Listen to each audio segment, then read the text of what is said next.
पार्थ पवारांनी राज्यसभेसाठी दाखल केला उमेदवारी अर्ज। आज दादा असते तर फार आनंदी झाले असते। दादांच्या आठवणीत पार्थ पवार भाऊक। राज्याचा आर्थिक पाहणी अहवाल विधानसभेमध्ये सादर। चालू आर्थिक वर्षात 7.9% वाढ अपेक्षित। सलग 5व्या वर्षी राज्याच्या अर्थव्यवस्थेच्या वाढीची गती कायम राहण्याचा अंदाज।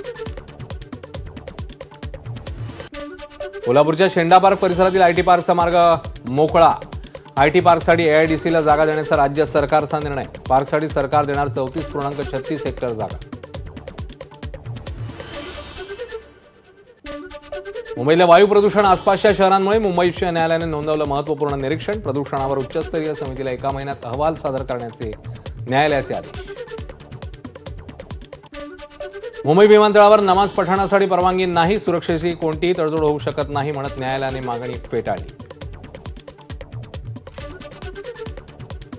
मुंबईत फुटपाथच्या प्रवेशावर रेलिंग्स बोलार्ड्स लावण्याचा निर्णय। वाहतूक कोंडीमुळे फुटपाथवरून दुचाकी नेणाऱ्यांना आळा घालण्यासाठी पालिकेची नवी योजना।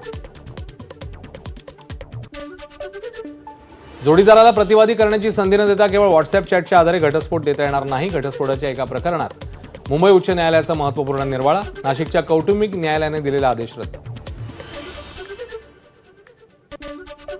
गोसेखुर्द प्रकल्पग्रस्तांचं मुंबईच्या आझाद मैदानात आमरण उपोषण। प्रकल्पासाठी शेतजमीन दिलेल्याचं पुनर्वसन नाही। 40 वर्षापासून नोकरीचा प्रश्न कायम, त्यामुळे प्रकल्पग्रस्तांचं कालपासून उपोषण। कोल्हापूरची जीवनदायी म्हणून ओळखली जाणारी पंचगंगा नदी प्रदूषणाच्या विळख्यात। नदीपात्रात जलपर्णीचा विळखा। नदीकाठच्या 99 गावातल्या नागरिकांचं आरोग्य धोक्यात। पालघरमधील डहाणू एकात्मिक आदिवासी विकास प्रकल्पाच्या आश्रमशाळेतल्या वसतिगृहाला भीषण आग। शॉर्ट सर्किटमुळे आग लागल्याचा अंदाज। वसतिगृहातल्या विद्यार्थ्यांचे कपडे, शैक्षणिक साहित्य, गाद्या जळून खाक। नाशिकच्या कळवणमध्ये 2 बसची समोरासमोर धडक। अपघातात 8 ते 10 प्रवासी जखमी झाल्याची माहिती। सुदैवाने कुठलीही जीवितहानी नाही, बसचं मोठं नुकसान। राजस्थानच्या लोककलाकाराने ढोलकीच्या तालावर कोळीगीत केलं सादर। व्हिडिओ सोशल मीडियावर व्हायरल। परंपरांचा अनोखा संगमाचं नेटकरांकडनं कौतुक।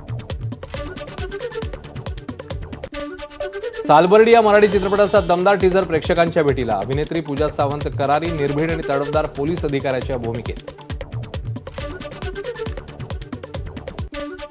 पंतप्रधान मोदी आणि फ्रान्सचे राष्ट्राध्यक्ष मॅक्रॉन यांच्यात फोनवरनं संवाद। इराण, इस्रायल, अमेरिका युद्धावर दोघांमध्ये चर्चा।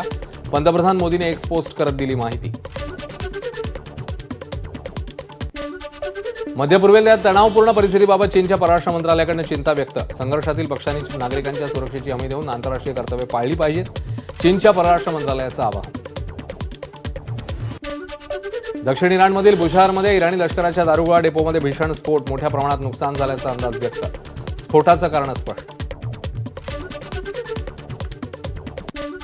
इराणकडून युद्धात पहिल्यांदाच अनमॅन्ड सरफेस व्हेकल म्हणजेच यूएसव्हीचा वापर। कुवेतच्या किनाऱ्याजवळ एका तेल टँकरवर यूएसव्हीद्वारे हल्ला।